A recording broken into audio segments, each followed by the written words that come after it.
পিডিবির হিসেব অনুযায়ী 2012-13 অর্থ বছরে ইউনিট প্রতি বিদ্যুতের ট্যারিফ ঘাটতি ছিল 1 টাকা 27 পয়সা।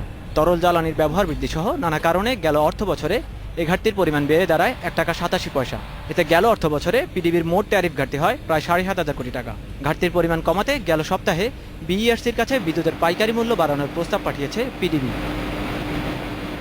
বিইআরসি জানিয়েছে, 1 জানুয়ারি থেকে পাইকারি বিদ্যুতের ইউনিট প্রতি মূল্য 18.12% বাড়ানোর প্রস্তাব দিয়েছে পিডিবি। বিইআরসি বলছে, পিডিবির প্রস্তাব অনুযায়ী দাম বাড়ানো হলে ইউনিট প্রতি 84 পয়সা বাড়বে বিদ্যুতের পাইকারি দাম। এ প্রস্তাব পরীক্ষা নিরীক্ষার পর গণশুনানির উদ্যোগ নেবে সংস্থাটি। টেকনিক্যাল টিমের পরামর্শ অনুযায়ী তারা একটা রিপোর্ট উপস্থাপন করবে কমিশনের কাছে। তারপর কমিশন সিদ্ধান্ত নেবে এটা আমলে নেওয়া যায় কিনা।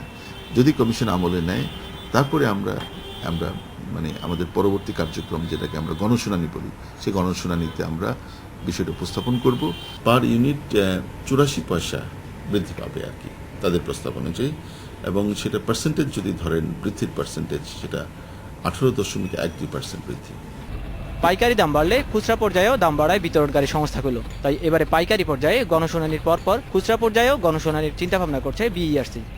বাল্ক ট্যারিফ যেটা আমরা ঘোষণা করব, যেটা আমরা প্রণয়ন করব, সেটার কিন্তু আলটিমেটলি এটা পাস থ্রু হবে অন দি কনজিউমার্স। রিটেল কোম্পানির কাছে যাবে, রিটেল কোম্পানি এটা কনজিউমারদের কাছে পাস থ্রু করবো।